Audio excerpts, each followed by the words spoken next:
today's interesting recipe of Lasaniche meethi. Now here I have 1 tablespoon of roasted peanuts, 1 tablespoon of roasted sesame seeds that I've lightly roasted in a pan, and similarly I've roasted 1 tablespoon of gram flour besan and a quarter cup of water. We're going to grind all these ingredients to a super fine paste. Now in a pan I'm going to heat 1 tablespoon of oil. Once my oil is nice and hot, I'm going to add 1 teaspoon of cumin seeds or jeera. Once the cumin seeds begin to splutter, I'm going to add 10 small cloves of garlic that I've chopped into halves. Fry this garlic really well till you get the lovely aroma of the garlic and the rawness of the garlic goes away. Once that is done, I'm going to add 2 cups of fenugreek or meethi leaves. Now I've cleaned the meethi leaves really well. I've soaked them in water with salt has been added for 15 minutes, drained them well, dried it and then chopped it very fine. That's very important to wash your meethi really well. And once this is done, once you fry the meethi really well, you're just going to set it aside to cool. Now in another pan, I'm going to add 2 tablespoons of oil. Once the oil is nice and hot, I'm going to add 1 teaspoon of cumin seeds or jeera seeds. Again, we're going to fry the jeera seeds till they begin to splutter. Once that is done, I'm going to add 4 dried red chilies that I've cut into half. Fry the chilies well. Next, we're going to add 8 small cloves of garlic chopped fine. Now this is Lasuni garlic, so there's a lot of lasun or garlic in this recipe. Again, fry the garlic really well. Once the garlic is nicely fried, I'm going to add 1 medium-sized onion that I've chopped fine. We're going to fry the onion well too. Once the onion is nice and translucent, I'm going to be adding 1 tomato, that is 1 medium-sized tomato chopped fine. Fry the tomato well too.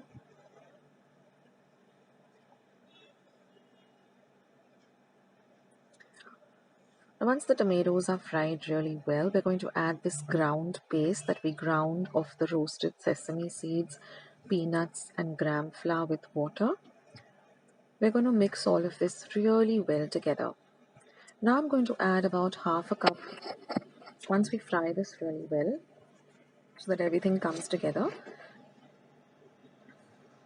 I'm just going to add half a cup of water to the paste that we had, the bowl in which the paste was there. I'm going to add that, mix everything well.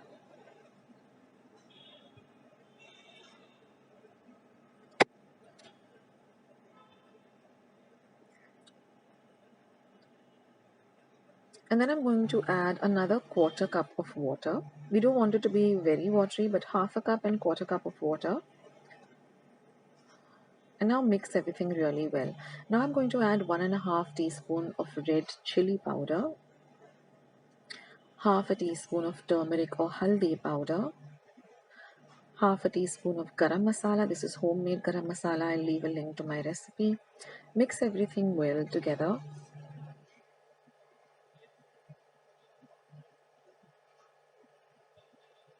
And now I'm going to add the meethi, the fried meethi, garlic and cumin seeds. Once we fry meethi, the quantity really reduces drastically. And now we're going to mix all of this really nicely together. Add some salt to taste.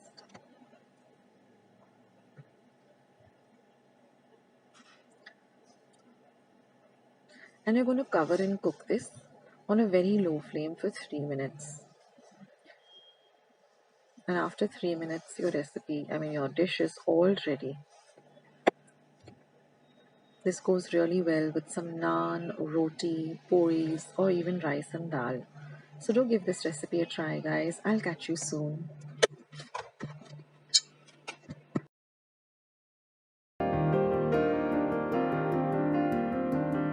So let's see today's recipe. Now here I have a small, bunch of meethi or fenugreek leaves, which I have soaked in some water, to which I added salt for about 15 minutes, drained it well, washed it well, and now I'm just going to chop it up really, really fine.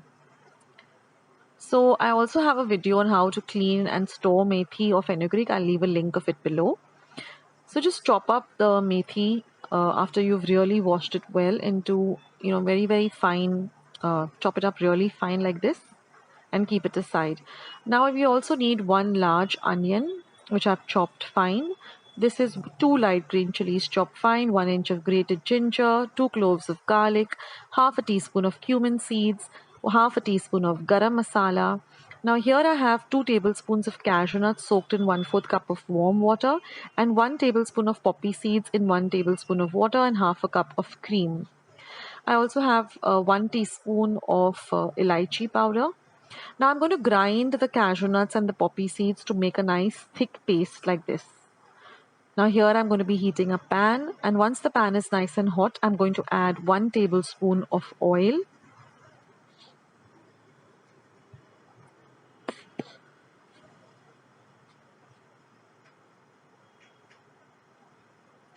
Now once the oil is nice and hot, I'm going to add the cumin seeds or the jeera.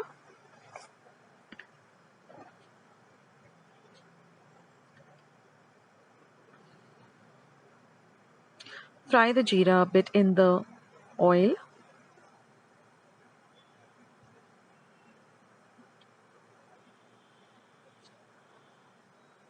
Next, I'm going to be adding the 2 light green chilies that I've chopped. Fry the chilies also well till they get this nice white kind of coating.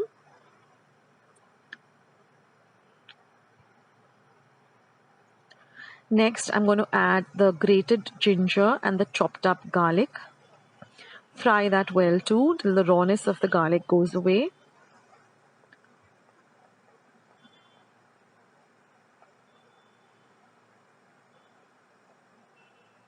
Next, I'm going to add the onion, and we're going to fry the onion really well.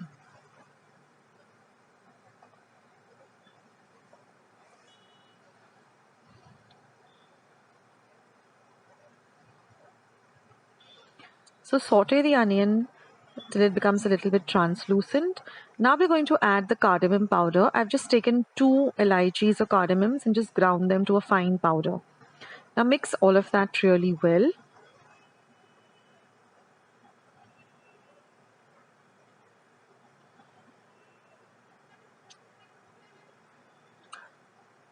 Next, we're going to add our cashew nut and poppy seed paste. So after soaking the cashew nuts and the poppy seeds in some water for some time, the cashew nuts have to be kept in warm water.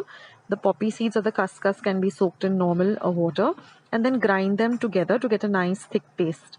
And then mix everything really well together.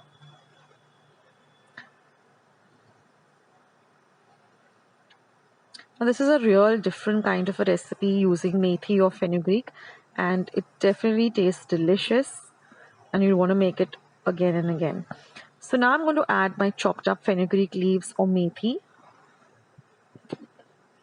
Approximately you get about 2 cups of methi after chopping it up, and then I'm going to mix it in well with the rest of the bagar.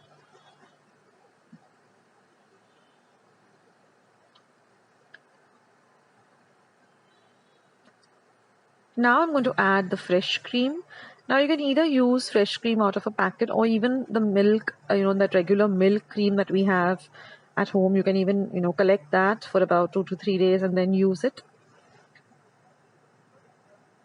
The cream that you get in your, when you boil milk, you get a layer of cream. You can just take that out for about 2 or 3 days and keep it aside if you're planning to make this dish and use that. So either way, you can use the ready-made one also. Now I'm going to add a little bit of salt to taste. Now if you want a little bit more of gravy, you can just add about half a cup of milk to get a more, more of a gravy.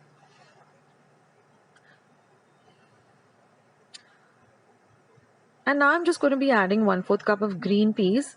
You can add this or you can just skip the green peas. You can also add paneer cubes or tofu cubes if you have them available, or you can just leave it plain. And now I'm going to add my garam masala. This is homemade garam masala. I have a recipe for homemade garam masala. I leave a link in the description box below. Now mix everything well together.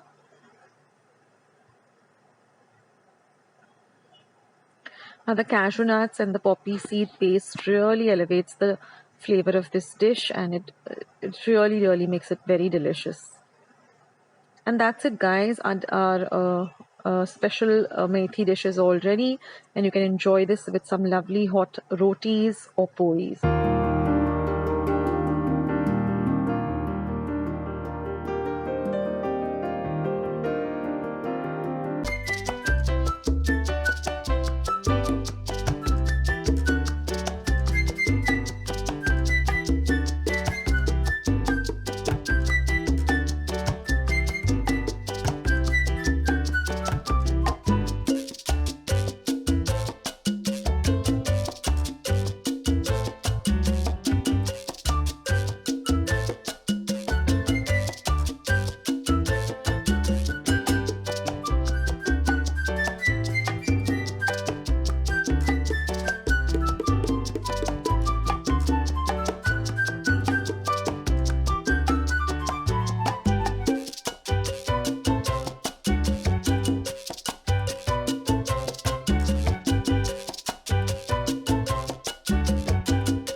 Now I'm going to be using a bowl about a cup and a half of this yellow thick bhavnagar kind of shev that you get, which is easily available in the market.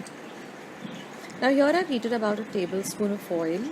To that I'm going to add some coarsely ground ginger and garlic. I'm using about an inch of ginger and about 2 to 3 large cloves of garlic, which I've just coarsely mashed up in my mortar and pestle. I'm just going to fry this till the rawness of the ginger and the garlic go away. Next, I'm going to be adding one medium-sized onion, which I've just chopped fine. Now, all ingredients with their exact measurements are in the description box below, just below this video. So now we're going to fry the onions well till they become a little translucent.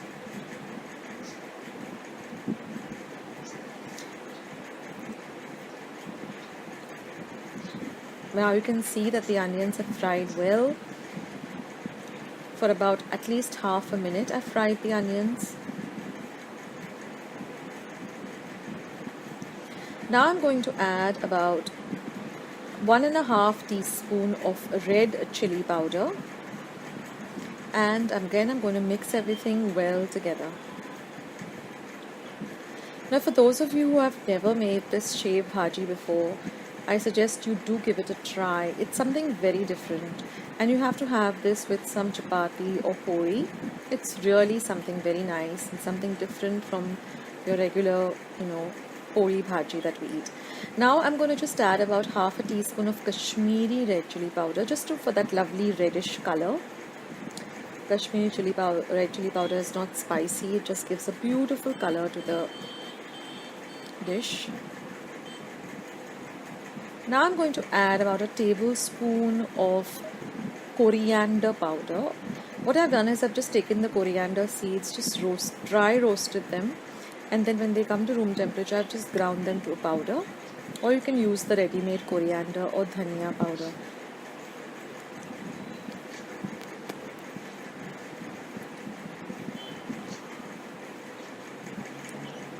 So I'm going to mix everything well.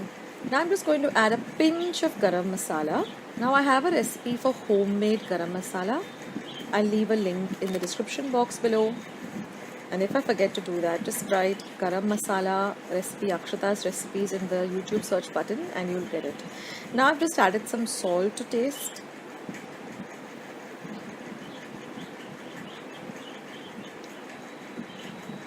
And now when everything is nice and mixed together, I'm just going to add about a cup of water,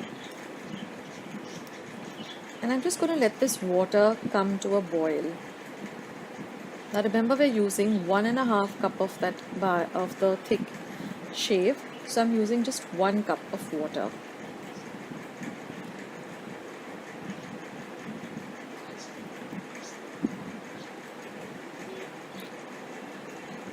So now we're going to let this come to a little bit of a boil.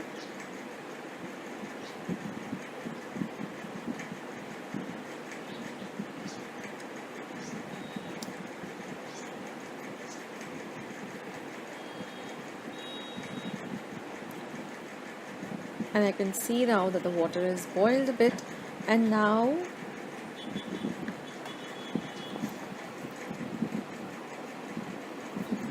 we're going to add this shev. Now if you don't get this yellow thick shev, you can also go for the less spicy red color shev that you get, which is also thick. You can use that, but if you get your hands on this bhavnagar shev, or this yellow thick kachrya or bhavnagar, you can use either of the two, and it tastes really amazing. And now we're just going to mix everything well, and we're going to let the water evaporate, or let the water just dry up in this dish. So I'm just going to cover and cook this for about a minute or two, stirring in between till all of the water kind of evaporates away. And now I'm just going to add a little bit of coriander, which I've chopped up. Now if you like to have a little bit of a gravy, then you can keep a little bit of the water, or if you want a very dry kind of a dish, then you can let all the water evaporate. I like to keep it in between, so I like to keep it a little bit of gravy and more on the dry side like this. And that's it, friends. Your dish is all ready. It's something very different. Some of you might have had it, but if you haven't, then do give it a try.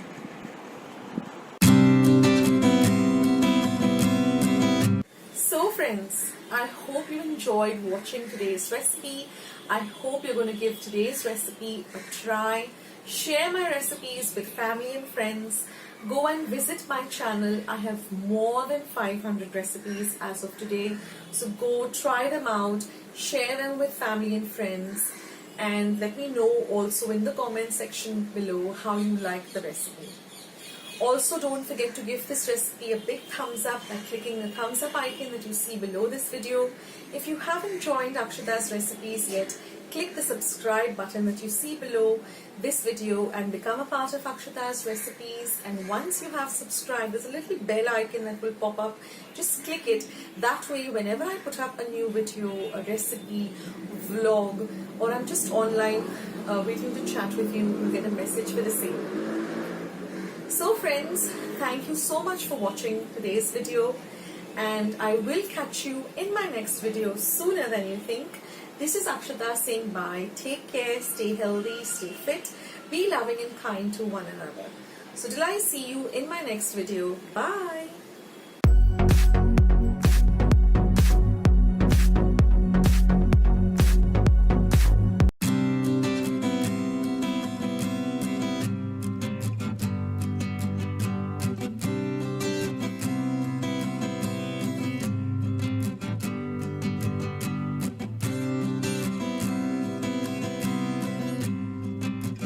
Today's very delicious and easy Ukad recipe. Now I'm going to start by making some buttermilk. So I've taken about two watis of the steel watis, or you can add up to 1 cup of curd, and I've just whisked the curd using a wooden whisk in this way for about a half a minute or so, or you can count up to 100. Then I'm going to add just about a cup of water, or a wati of water. That would be half a cup of water. And I'm going to whisk this till it becomes nice and frothy like this.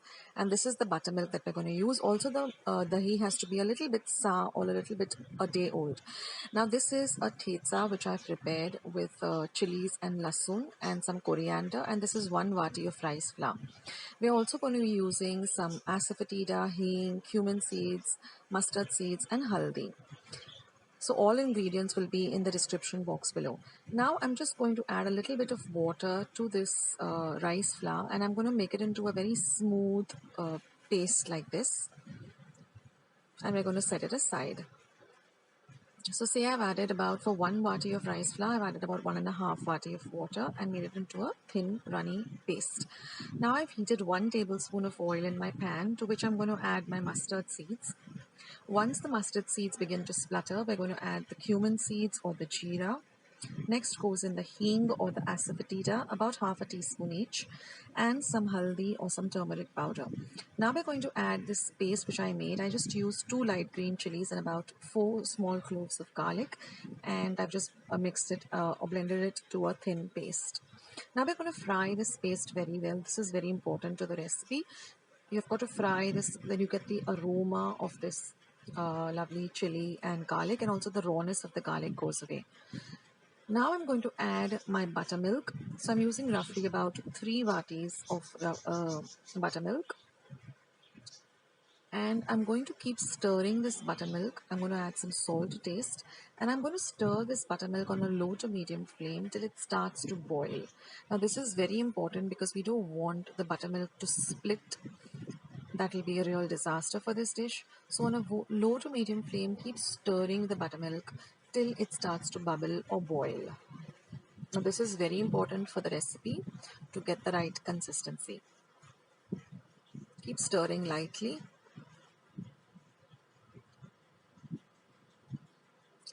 And now you'll see the buttermilk has come to a boil. Now we're going to add this rice flour and water paste. And we're just going to whisk it in. We're using a whisk because we want a very smooth paste and we don't want any lumps to form in this ukad. So now just stir it lightly, and then we're going to keep it on a low flame for about half a minute or so. Again, we're going to stir in between. We're going to repeat this twice or thrice. Just keep stirring in between.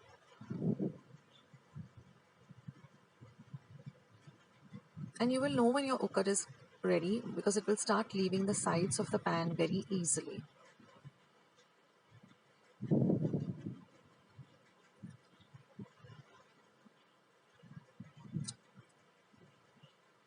So again, we're going to cover and cook it. So I've done this about 3 times. Now I'm going to add half the quantity of the chopped up coriander. I've used roughly about half a cup of coriander, so I'm just going to add half of it now, and then when I serve my ukad, I'm going to add the other half. And when you're serving this ukad, you just have to drizzle a little bit of raw oil